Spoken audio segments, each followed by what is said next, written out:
Hello. അപ്പോൾ പൂഞ്ഞാറിന്റെ കണ്ണിലുണ്ണി, പൂഞ്ഞാറിന്റെ ആശാൻ PC ജോർജും മകൻ ഷോൺ ജോർജും BJP-യിൽ ചേർന്നിരിക്കുകയാണ്. കേരള കോൺഗ്രസ് സെക്യുലർ പാർട്ടി ഉടൻ തന്നെ BJP-യിൽ ലയിക്കും. ഈ ലയന സമ്മേളനം തൃശ്ശൂരാണോ പത്തനംതിട്ടയാണോ നടത്താനുള്ളത്, മോദിജി വരുമോ ഇല്ലയോ എന്നൊക്കെ മാത്രമാണ് തീരുമാനിക്കാനുള്ളത്. ഇനി BJP-യിൽ ചേർന്ന് നാടിനെ സേവിക്കാനാണ് അദ്ദേഹത്തിന്റെ തീരുമാനം.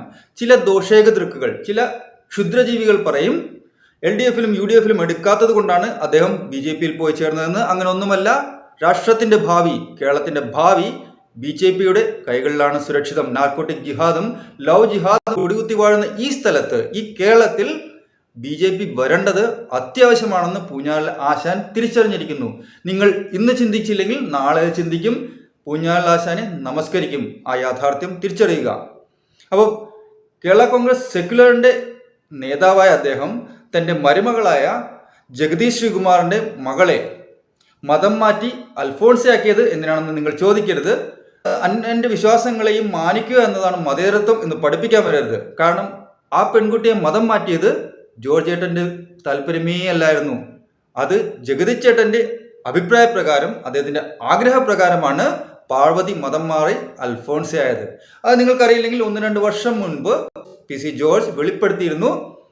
ഇനിയിപ്പോൾ ജഗദീഷ് ചേട്ടനോട് പോയി ചോദിക്കാമെന്ന് വെച്ചാൽ ഈ കണ്ടീഷനിൽ അത് നടപ്പില്ല എന്ന യാഥാർത്ഥ്യം. പക്ഷേ PC ജോർജ് കള്ളം പറയില്ല എന്ന് നമ്മൾ എപ്പോഴും കണ്ടിട്ടുള്ളതാണ്. അദ്ദേഹം സത്യം പറയാനും നാട്ടുകാരെ തെറിവിളിക്കാനും മാത്രമേ വാ തുറക്കാറുള്ളൂ. സോളാർ കേസിലാണെങ്കിൽ പോലും നിങ്ങൾ കണ്ടിട്ടുണ്ടാവും, അദ്ദേഹം കള്ളമേ പറഞ്ഞിട്ടില്ല. അപ്പോൾ എന്ത് കാര്യത്തിലും നമുക്ക് PC ജോർജിനെ വിശ്വസിക്കാം എന്നാണ് യാഥാർത്ഥ്യം. ഇനി മുതൽ PC ജോർജ് ജോർജ് ജി എന്നറിയപ്പെടും എന്നാണ് ഞാൻ കരുതുന്നത്. Welcome to jungle vibes. നിങ്ങൾക്ക് ഞാൻ ചെയ്യുന്ന വീഡിയോസ് ഇഷ്ടപ്പെടുന്നുണ്ടെന്നും ഈ ചാനൽ സബ്സ്ക്രൈബ് ചെയ്തിട്ടുണ്ടെന്നും വിശ്വസിക്കുന്നു. സബ്സ്ക്രൈബ് ചെയ്യാത്തവർ സബ്സ്ക്രൈബ് ചെയ്ത് സപ്പോർട്ട് ചെയ്യുക. അതെനിക്ക് മുന്നോട്ട് പോകാനുള്ള ഊർജ്ജമായിരിക്കും. Thank you. അപ്പം ശ്രീ PC ജോർജ് പറയുന്നത്, അദ്ദേഹം പാർട്ടിയിൽ ചേരുന്നതിന് മുമ്പ്, BJP-യിൽ ചേരുന്നതിന് മുമ്പ് സഭാ നേതാക്കന്മാരെയും റോമൻ കത്തോലിക്ക സഭയെയും എല്ലാം വിളിച്ച് അന്വേഷിച്ചിരുന്നു, അവരോട് അഭിപ്രായം ചോദിച്ചിരുന്നു, അവരുടെ സമ്മതം വാങ്ങിയിരുന്നു എന്നാണ്.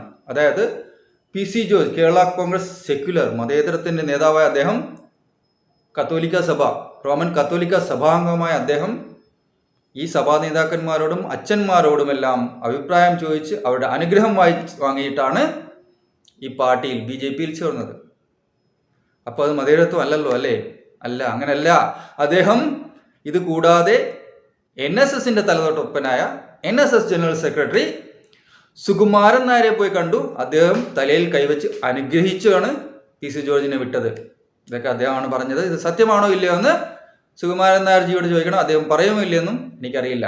എന്തായാലും നമ്മുടെയൊക്കെ സുകുമാരൻ നായർ, നാട്ടുകാർക്കൊക്കെ ഇടയിൽ സുകുമാരൻ നായർ എന്നറിയപ്പെടുന്ന വ്യക്തിയെ PC ജോർജ് മണിച്ചേട്ടൻ എന്നാണ് വിളിക്കുന്നത്. അതായത് അത്രയും അടുപ്പമാണ്. ഒരു ചെല്ലപ്പേര് വിളിച്ച് അഭിസംബോധന ചെയ്യാനുള്ള അത്രയും അടുപ്പം PC ജോർജിന് ശ്രീ സുകുമാരൻ നായരോടുണ്ട്. അപ്പം മണിച്ചേട്ടൻ തലയിൽ കൈവച്ച് അനുഗ്രഹിച്ചു എന്നാണ് അദ്ദേഹം പറയുന്നത്. അപ്പോൾ അവിടെ മതേതരത്വം പൂത്തുലഞ്ഞ ശേഷമാണ് PC ജോർജ് BJP-യിലേക്ക് ചേരാനുള്ള തീരുമാനമെടുത്തത്. അപ്പോൾ നിങ്ങൾ ചോദിക്കും, പത്തനംതിട്ടയിൽ മൗലവിയും ഉസ്താദും ഒന്നും ഇല്ല അനുഗ്രഹം വാങ്ങാനെന്ന്. 6-8% അനുഗ്രഹമൊന്നും നമുക്ക് ആവശ്യമില്ല. തൽക്കാലം 56% ഹിന്ദുക്കളും 41% ക്രിസ്ത്യൻസുമുള്ള പത്തനംതിട്ട മണ്ഡലത്തിൽ താൻ മത്സരിക്കുന്നുണ്ടെങ്കിൽ ഈ 6-8% വോട്ട് കൊണ്ട് ഒരു മാറ്റവും വരാനില്ല എന്ന് PC ജോർജിന് നന്നായിട്ട് അറിയാം.